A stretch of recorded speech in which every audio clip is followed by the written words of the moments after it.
Welcome back नाज़रीन। आपने देखा होगा कुछ वर्षों से भारतीय किसान सरापा एहतजाज है, उनके मुतालबात सामने आ रहे हैं। आज मुजाहिरीन ने लाल किले पर भी धावा बोला है। आमिर साहब, नाज़रीन की आसानी के लिए क्यों किसान इंडिया में सरापा एहतजाज है, क्या मुतालबात है इनके?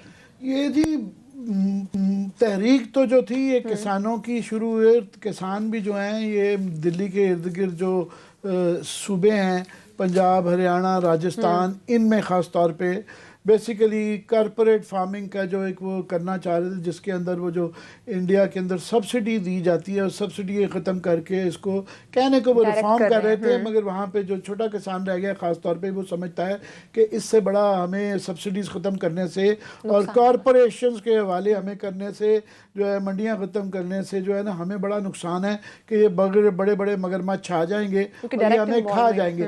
तो ये मूवमेंट, तो ये किसानों की तहरीक शुरू हुई थी, मगर अब ये उससे बहुत बड़ी बन गई हुई है। इसके ज़रिए जो है बीजेपी का, जो मोदी साहब का जो गरूर था और 6 साल 7 साल से वो रूज ही दर रूज चढ़ता जा रहा था, जिसकी वजह से उन्होंने कश्मीर के अंदर भी वो 370 ख़त्म कर दी और हर जगह वो जो है मुसलमानों की लिंचिंग भी जारी थी, सब कुछ जारी था।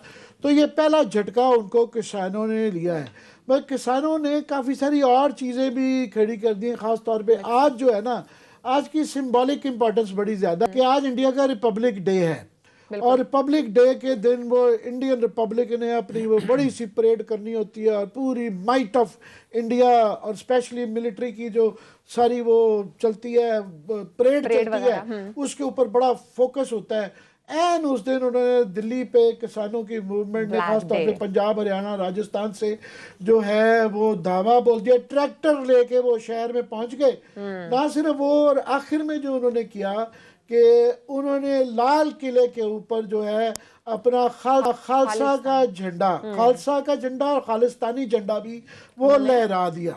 अब इसका एक बड़ा बैकग्राउंड है, तारीखी बैकग्राउंड ये है कि सिखों के गुरुओं ने ये, उनके यहाँ ये प्रोफेसी थी कि एक दिन जो है ना सिख राज करेगा, खालसा जो है वो जो उनका नारा होता है कि एक दिन जो है ना दिल्ली के ऊपर सिख कब्जा करेंगे। ब्रीफली मुगलों के बाद एक दफ़ा कब्जा भी किया था, पर उनके ये मजहब है, ये सिर्फ खालिस्तानी मूवमेंट नहीं है, ये मजहब का हिस्सा है। तो एक तो उसकी वो सिंबॉलिक है। दूसरा ये है कि वो पूरा पंजाब और पूरे उसके साथ बाकी भी जो इंडिया की अपोजिशन और इस तरह की कश्मीर की तहरीक भी जो है वो उससे स्ट्रेंथ पकड़ती है और ये जो ऑरा था मोदी का वो उससे बिखर जाता है। तीसरा ये है कि खालिस्तान की चाहे मूवमेंट पोलिटिकली इलेक्टोरली इतनी ना हो, वो वोट नहीं लेते मगर वो नीचे नीचे रहती हैं। और इंडिया में अभी ख़ास तौर पे पंजाब को जो दिन ब दिन आप देखें ना, पहले हिमाचल को लैदा किया, हरियाणा को लैदा किया, पंजाब किया, फिर पंजाब के अंदर जो है ना वो समझते हैं कि ये हमें अल्टीमेटली ख़त्म करना चाहते हैं, जिम करना चाहते हैं। ये सिख और पंजाबी जो है वो उनकी आप समय मज़ाहमत की तहरीक ये दोबारा उजागर उससे हो गई है कि वो पहले जो डर के बात कर रहे थे, ये इल्ज़ाम लगाते हैं कि ये खालिस्तानी है। वो कहते हैं हाँ जनाब खालिस्तानी है, बल्कि खालिस्तानी जो वो जो चंद कहने को ऑन पेपर है, और बाकी लोगों के अंदर भी वो पार्टीशन की पुरानी तारीख की कहानियां भी याद आती जा रही हैं कि जनाब हमारे से वादा किया गया था कि आपको लहदा सूबा मिलेगा और ऑटोनमस रीजन होगा।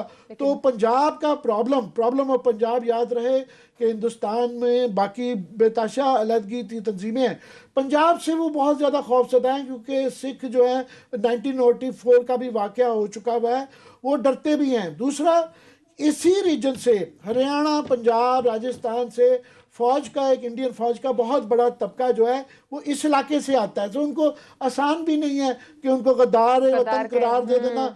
और उसके अंदर वो जो इस वक्त ख़ास तौर पे इंडिया का चाइना के साथ एक बॉर्डर पे लड़ाई भी चल रही है और वहाँ पे फ़ौजों का एक बहुत बड़ा जो सिपाही बैठा हुआ है, उनके रिश्तेदार यहाँ सड़कों पे बैठे हुए हैं और वो जब नारे मारते हैं और वहाँ बेताशा वर्दी के अंदर भी जो है ना इंडियन फौजी पुराने रिटायर्ड बैठे हुए हैं, तो वो पीछे मुड़ के वो कंफ्यूज होता है वहाँ पे बॉर्डर के ऊपर फौज कि जनाब एक तरफ मैं इधर दुश्मन के साथ लड़ रहा हूँ जो है, दूसरी तरफ मेरे घर वालों को फैटी लग रही है। तो इसके लिए इंडिया के सोशल पॉलिटिकल फैब्रिक के लिए बहुत खतरात हैं। सो इसकी वैल्यू सिर्फ ये नहीं है कि जनाब आज एक झंडा लटकाया जना रिपब्लिक डे वाले दिन, ये बहुत बड़ा सिंबॉलिकली इंडिया के लिए एक बहुत बड़ा दचका है। क्लास साहब, आपका क्या टेक है इस पे, क्यों इनको सब्सिडी नहीं दी जा रही है या क्यों ये इतनी तहरीकें चल रही हैं? वो सब्सिडी से बात अब मेरा ख्याल है आगे बढ़ गई अब आगे चली गई अब थोड़ा सा ये इगोइस्टिक इश्यूज भी बन गए। मोदी साहब जो है ना, सारे जैसे हमारे यहाँ भी प्रॉब्लम होता है, पॉपुलर लीडरशिप का सबसे बड़ा पता है नुकसान क्या होता है दुनिया भर में, ईगो बहुत होती है इनको, क्योंकि लोगों में पॉपुलर होते हैं, लोग इनको देवता की तरह पूजते हैं, वो समझते हैं इंसानी रूप में कोई देवता है। ये मैं दुनिया भर के पॉपुलर लीडरशिप की बात कर रहा हूँ, सिर्फ वहाँ पे नहीं हो रही। उनका और सा बना दिया जाता है कि जनाब जो कह दिया ना, बस कोई सलमान खान साहब वाला डला आगे, बस एक दफा मैंने जो कह दिया फैसला कर लिया, फिर मैं अपनी भी नहीं सुनता। तो ये पॉपुलर लीडरशिप इसी तरह की होती है, फिर ये अपनी भी नहीं सुनती, एक उनके इर्द गिर्द कह दे, ये जी किसान, ये जट, ये देखें जी अनपढ़, ये देखें जी वहां से आए हैं दिल्ली पे कब्जा करने, हम इनकी मान लें, आज इनकी मान ली तो वहां पर उसके बाद दूसरे लोग आ जाएंगे। सो इनको डरा दिया जाता है, ये फिर उनका पेशेंस टेस्ट करते हैं। अदरवाइज आप बैठ के आप एक कहते हैं ना, डेमोक्रेटिकली इलेक्टेड लोग हैं, आप में और एक उसमें क्या फर्क रहता है कि लोगों के आगे बाज दफा झुक जाना, ये जमहूरियत का हुस्न होता है, ये नाकामी नहीं होती, ये शिकस्त नहीं होती। ये भुट्टो साहब ने हमारे यहाँ किया था, आपको याद होगा, उन्होंने भी उस वक्त बड़ा लेट जाके उन्होंने मुज़ाकरात किया जब सारा कुछ उस पर खत्म हो चुका था। हमने पाकिस्तान में देखा इमरान खान साहब और नवाज शरीफ साहब की हमने टसल देखी, टग वार देखी, वो भी ये इशू है। अब हम मोदी साहब का वहां पे देखे हमने कि उन्होंने रादर देन इसको, मेरा ख्याल ये है कि उसके अगर बेनिफिट थे भी सही तो बैठ के किसानों को समझाते, उनको इज्जत देते, उनको रिस्पेक्ट देते। एक बेचारे देहाती लोग हैं, आपकी फूड बास्केट है, मतलब पूरा इंडिया की फूड बास्केट जो है, ये सारे पंजाबी आपके सिख हैं, ये आपके किसान है, आपका वो जट है, उनको डंडे मार तो उनको बिठाते जलील कर, तो उनके खिलाफ तहरीक जो है वो आप सोशल मीडिया पे अपने अपने मीडिया के जरिए बैठ के उनको टारगेट कराना, आपने मजीद गुस्सा दिलाया उनको। सियासत बड़ी सीधी सी इसकी आज हो गई है। वो ये कि बेसिकली ये पीडीएम का आप समझ लें, जवाल कह लें, इख्तिताम कह लें, बैक ऑफ करना कह लें, कि वो था ना जो कि हम धरना देंगे, वो धरने से बेसिकली अब भाग के जो है ना वो आगे हैं कि पीपल्स पार्टी ने उससे बचने के लिए, धरने वरने से, रेजिग्नेशन से बचने के लिए उन्होंने कहा जी अब नो कॉन्फिडेंस मोशन आप पेश करेंगे। और उसमें अंदर ही दराड़े आ रही हैं कि नून लीग वाले कह रहे हैं कि वो फिर पीपल्स पार्टी का फैसला है, तो पीपल्स पार्टी वाले नंबर्स गेम पूरी करें। तो मौलाना कहते हैं कि मुझे नहीं पता कैसे नंबर्स गेम करेंगे, क्योंकि मौलाना साहब का तो इन असम्बलियों को मानना ही नहीं था। तो अब उस असम्बलियों को ना सिर्फ के सेनेट के इलेक्शन में भी हिस्सा लेना, फिर उसके अंदर नो कॉन्फिडेंस करके उन्हीं असम्बलियों की सियासत खेलना, तो ये फिर मौलाना साहब के पास अब क्या कुछ बेचने के लिए रह गया है। पहली बात तो ये है कि ये बुनियादी तौर पे उससे विड्रॉल है, मगर इसके पीछे असल जो सियासत कर रहे हैं वो परवेज़ इलाही साहब कर रहे हैं कि उन्होंने आज एक पीटीआई का एक एमपी एक कमज़ोर सा बुलाया हुआ था, और उसके साथ वो फिर जो है ना जो हुकूमत मुखालिफ चैनल ने ख़ास तौर पे फ्लैश कर रहे थे उस खबर को कि जनाब वो कह रहे हैं कि मेरे साथ 20-25 पीटीआई के और लोग हैं। मतलब पीटीआई का फॉरवर्ड ब्लॉग जो है वो परवेज़ इलाही साहब बना रहे हैं। ये नून लीग नहीं बना रही, पीपल्स पार्टी नहीं बना रही, वो खुद करा रहे हैं। और वो इसको ना सिर्फ के दिखा रहे हैं, फ्लॉन्ट कर रहे हैं। मतलब ये धमकी है कि जनाब ये गवर्नमेंट का इत्तेहादी सो कॉल, जिनको उन्होंने पंजाब के अंदर सबसे अपनी उनकी 4-5 एमएनए हैं और जो है ना 9-10 एमपीए के साथ जो है स्पीकरशिप भी दी हुई है।